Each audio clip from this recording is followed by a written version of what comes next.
Welcome back to another episode of Codecast with Kieran. Today we're diving deep into the fascinating world of retrieval-augmented generation, or RAG, particularly its relevance in the era of long-context language models. We have the pleasure of welcoming Tan Yu, Anbang Xu, and Rama Akiru from NVIDIA, who are going to share some groundbreaking insights from their recent paper on this very topic. Thanks, Kieran. It's great to be here and discuss this exciting area of research. Indeed, Kieran, the evolution of language models has been remarkable, especially how we've transitioned from models with very limited context windows to those that can handle hundreds of thousands of tokens. This shift has opened up a whole new realm of possibilities. Absolutely. Just to set the stage, early generation language models, as you mentioned, face significant context limitations, typically around 1496 tokens. This restriction often made it challenging to generate accurate and contextually relevant answers. That's where RAG stepped in as a crucial technology. It allowed models to pull in relevant information from external databases or corpora, greatly enhancing the quality of the responses generated. Now, we've recently seen the emergence of long-context LLMs, like OpenAI's GPT-4o or Anthropic's Claude 3.5, which boast capabilities of processing context windows that can reach up to 128K tokens or even beyond. This raises an interesting question. Are traditional RAG systems still necessary? That's a pertinent point, Kieran. Recent studies suggest that these long context models can outperform RAG systems in long context applications. However, our research challenges this notion by arguing that these extremely long contexts can actually diminish the focus on relevant information. In other words, while they can process a lot of data, they may not do so effectively when it comes to answering questions accurately. Right. And that's what led us to develop our OP-RAG mechanism, or Order Preserve Retrieval Augmented Generation. Unlike traditional RAG, which ranks retrieved chunks by relevance in descending order, OP-RAG preserves the original sequence of those chunks from the text. Our experiments demonstrated that this approach significantly boosts answer quality. It turns out that the order matters quite a bit. That's fascinating.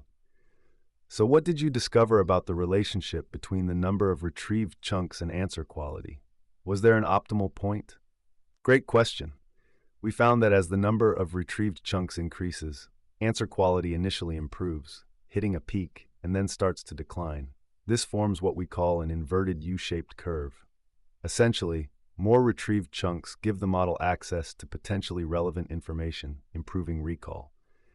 However, beyond a certain point, introducing too much information can confuse the model, leading to distractions and lower quality answers. That's such an insightful perspective. Could you elaborate on how this trade-off plays out in practice? Certainly. Think of it like a conversation. When someone is trying to relay a complex story, having too many details can overwhelm the listener. In a similar way, while having more context can seem beneficial, it often leads to excess noise that drowns out the signal. The challenge is finding that sweet spot where the model retrieves just enough relevant information without straying into irrelevant data, thus maximizing answer quality. In fact, our results showed that OP-RAG can achieve a higher F1 score even with significantly fewer tokens compared to those that process whole long contexts. That's impressive. It sounds like OP-RAG really has the potential to enhance RAG systems significantly. Let's talk about the experimental results a bit more. What specific metrics did you use to gauge performance in your studies? We focused on two datasets, en.qa and en.mc, which are designed for long context question-answer evaluation.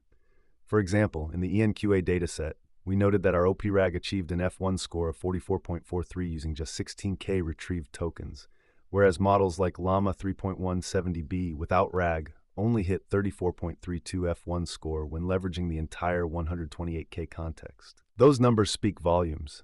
It really emphasizes the value of being judicious with context, doesn't it?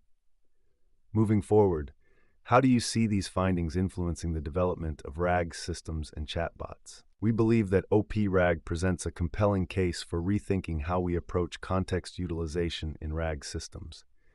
By striking a balance between retrieval and generation, we can create models that are not only efficient, but also maintain high-quality interactions, particularly important for chatbot systems. We anticipate a future where hybrid approaches, combining RAG with traditional LLM functionalities, will be the norm in practical applications. It's an exciting time for AI research. To wrap things up, what are the key takeaways you'd like our listeners to remember from today's conversation? First and foremost, while long-context LLMs have impressive capabilities, they aren't always the best option for every application. Our findings highlight the critical importance of relevance and context focus in generating high-quality answers. The introduction of OpenRAG showcases a promising path forward for enhancing retrieval-augmented systems in a practical and impactful manner. It really emphasizes that more isn't always better.